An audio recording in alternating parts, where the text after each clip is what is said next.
मन का बंधन और मुक्ति, ओशो, कृष्णमूर्ति और बुद्ध के विचार। नमस्कार।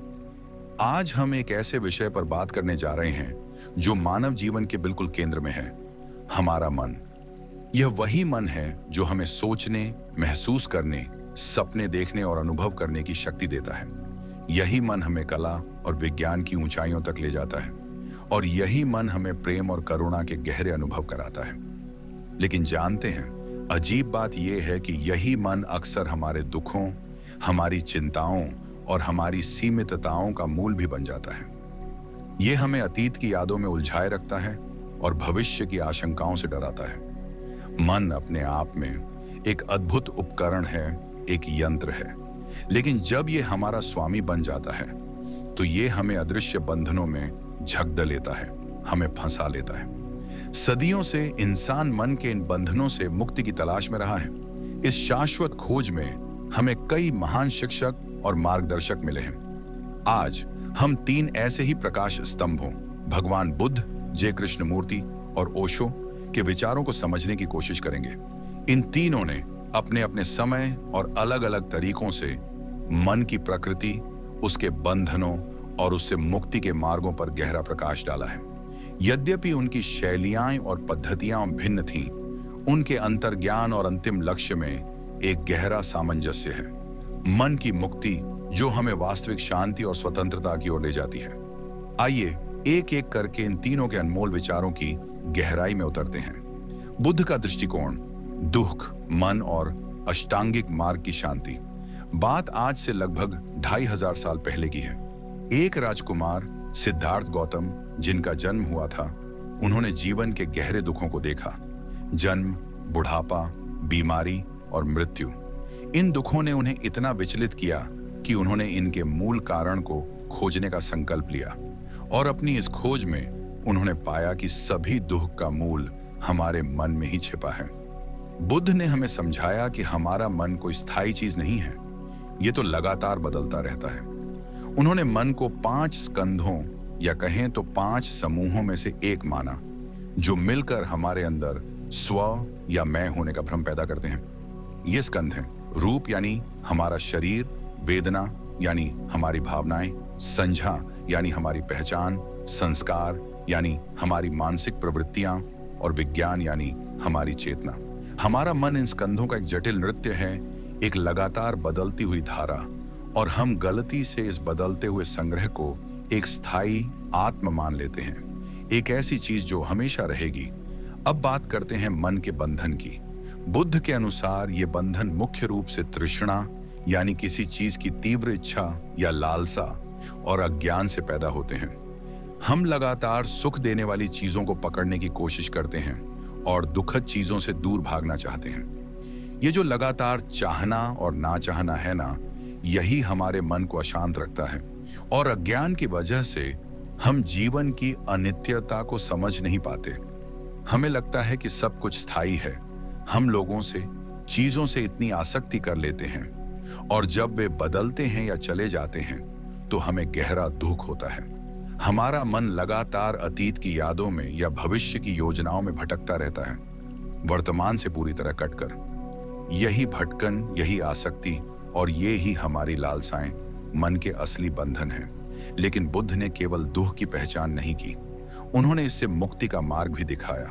ये मार्ग है अष्टांगिक मार्ग, 8 सही आचरणों का एक बहुत ही व्यावहारिक और क्रमबद्ध पथ। ये मार्ग हमें अपने मन को शुद्ध करने और अंततः निर्वाण को प्राप्त करने में मदद करता है। निर्वाण यानी दुख से पूरी तरह मुक्ति, परम शांति की अवस्था। तो क्या है ये 8 पद? पहला, सम्यक दृष्टि यानी जीवन की सच्चाइयों को सही ढंग से समझना, खासकर 4 आर्य सत्यों को, कि दुख है, दुख का कारण है, दुख का अंत संभव है और दुख के अंत का एक मार्ग भी है। दूसरा, सम्यक संकल्प, अपने इरादों को सही रखना, मन में घृणा और हिंसा से मुक्त विचार रखना। तीसरा, सम्यक वाक, सच बोलना, प्यार भरे और करुणापूर्ण शब्द बोलना, किसी को नुकसान ना पहुंचाना। चौथा, सम्यक कर्म, अच्छे कर्म करना, चोरी ना करना, हिंसा ना करना, शुद्ध आचरण रखना। पांचवा, सम्यक आजीविका, ऐसा काम करना जिससे किसी को भी नुकसान न पहुंचे। छठा, सम्यक व्यायाम, मन से बुरे विचारों को हटाना और अच्छे कुशल विचारों को विकसित करना। सातवां, सम्यक स्मृति यानी माइंडफुलनेस, जिसे हम जागरूकता या सचेतना भी कह सकते हैं। वर्तमान क्षण में पूरी तरह जागरूक रहना, अपनी सांस, अपने शरीर, अपनी भावनाओं और अपने विचारों का अवलोकन करना बिना किसी निर्णय के, यही मन को भटकने से रोकने और उसे वर्तमान में स्थिर करने का सबसे अहम अभ्यास है। और आठवां, सम्यक समाधि, मन को एकाग्र करना, ध्यान की गहराई में उतरना, जहां मन पूरी तरह शांत और स्थिर हो जाता है। इन अभ्यासों के माध्यम से बुद्ध ने सिखाया कि हम अपने मन को धीरे धीरे प्रशिक्षित कर सकते हैं। मन को एकाग्र करके और जागरूकता बढ़ाकर हम तृष्णा और अज्ञान की जड़ों को काट सकते हैं और अंततः दुख से पूरी तरह मुक्त हो सकते हैं। बुद्ध के लिए मन की मुक्ति एक व्यवस्थित और अनुशासित प्रक्रिया है, जिसमें धैर्य और लगातार अभ्यास की बहुत जरूरत होती है। जय कृष्णमूर्ति का दृष्टिकोण, विचार का अंत और सवा की मुक्ति। 20वीं सदी के एक और असाधारण दार्शनिक थे जय कृष्णमूर्ति। उनका दृष्टिकोण बेहद क्रांतिकारी और सीधा था। उन्होंने किसी संगठन, किसी धर्म या किसी गुरु की बात नहीं की। उनका पूरा जोर इस बात पर था कि सत्य एक पथहीन भूमि है। इसका मतलब है कि सत्य तक पहुंचने का कोई पहले से तय मार्ग या विधि नहीं है। उनका मानना था कि मन का असली बंधन हमारे अपने ही विचारों और हमारी कंडीशनिंग यानी संस्कारों से पैदा होता है। कृष्णमूर्ति के लिए हमारा मन मूल रूप से अनुभवों, स्मृतियों, विचारों और कंडीशनिंग का एक विशाल संग्रह मात्र है। ये वो संचित ज्ञान है जिसे हमने पीढ़ियों से इकट्ठा किया है और जिसे हम गलत फहमी में मैं या स्व कहते हैं। ये मैं ही वो विभाजन पैदा करता है जो संघर्ष, भय और दुख का कारण बनता है।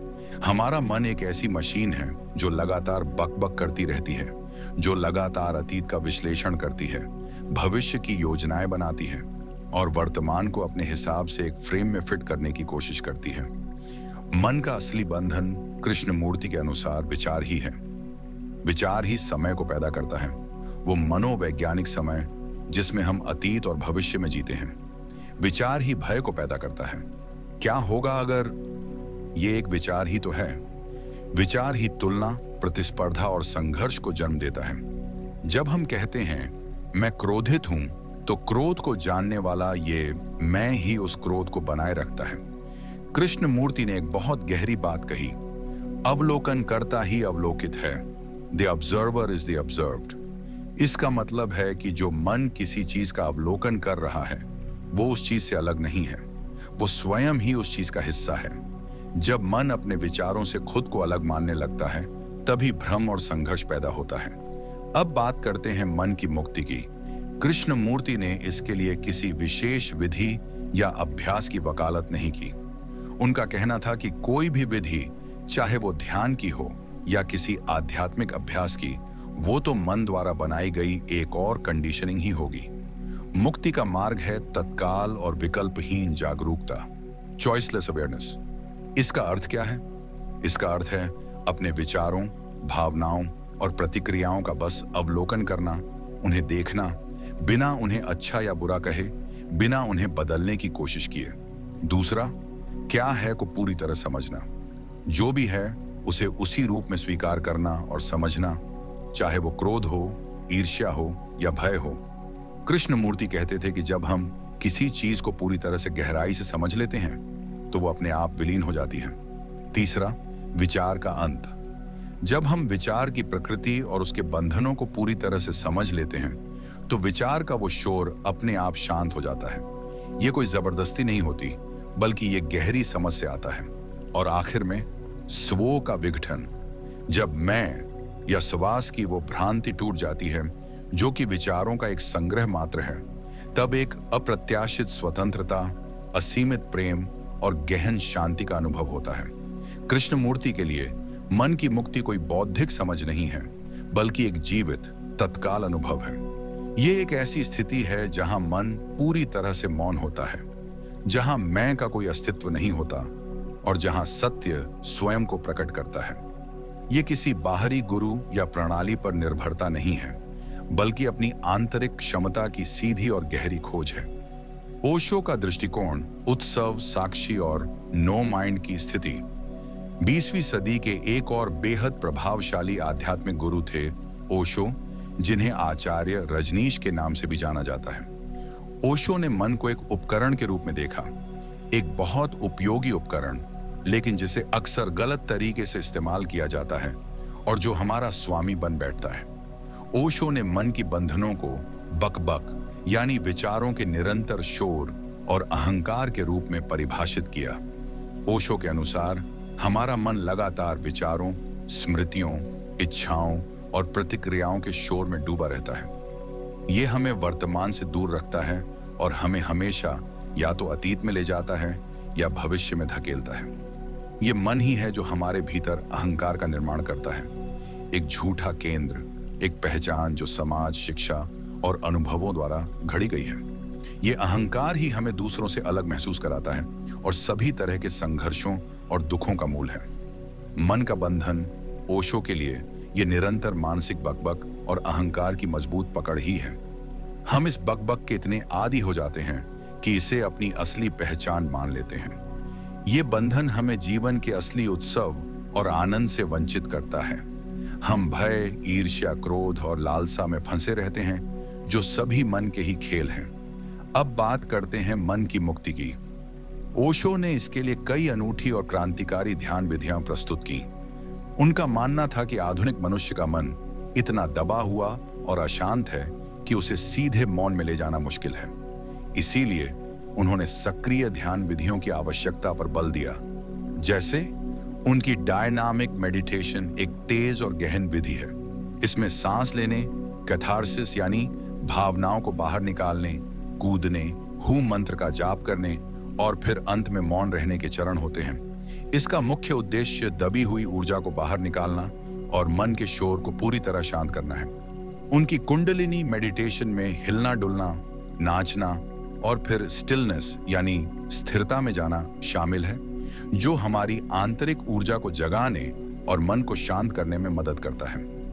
इन सक्रिय विधियों का उद्देश्य मन की गंदगी को साफ करना और हमें साक्षी भाव की स्थिति में ले जाना था। साक्षी भाव का अर्थ है अपने विचारों, अपनी भावनाओं और अपनी शारीरिक संवेदनाओं को एक तटस्थ दर्शक के रूप में देखना, बिना उनमें उलझे या उन्हें बदलने की कोशिश किए।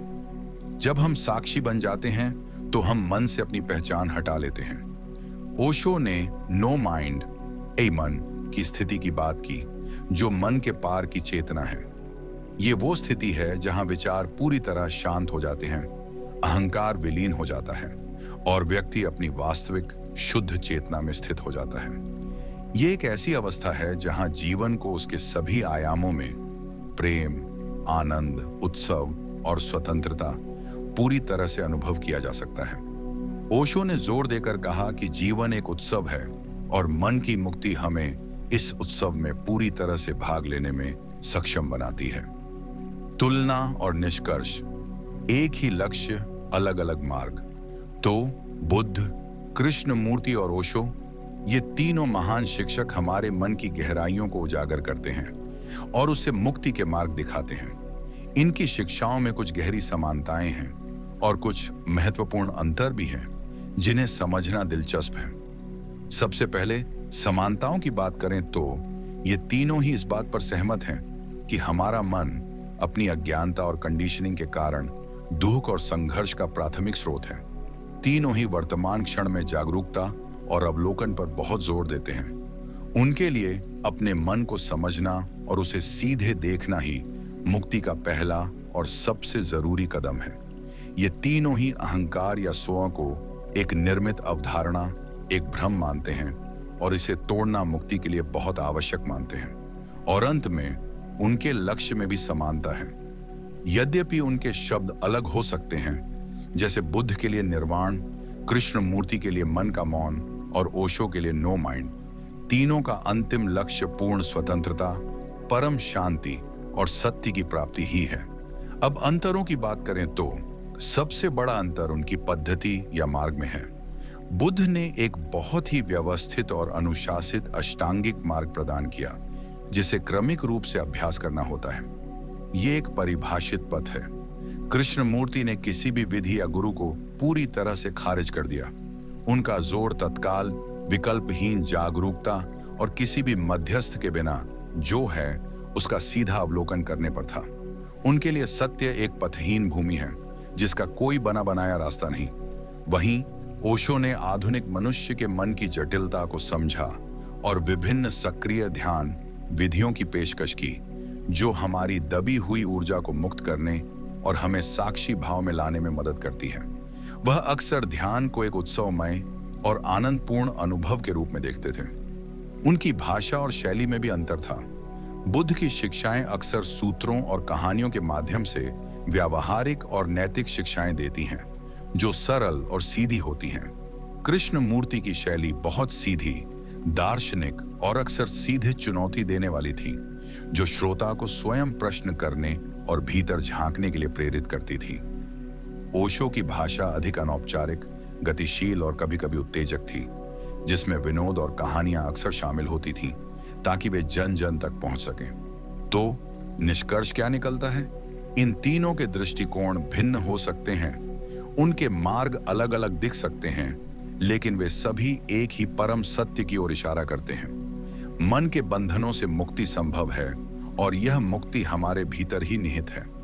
बुद्ध हमें दुख की जड़ों को समझने और एक अनुशासित पथ पर धैर्यपूर्वक चलने का आग्रह करते हैं।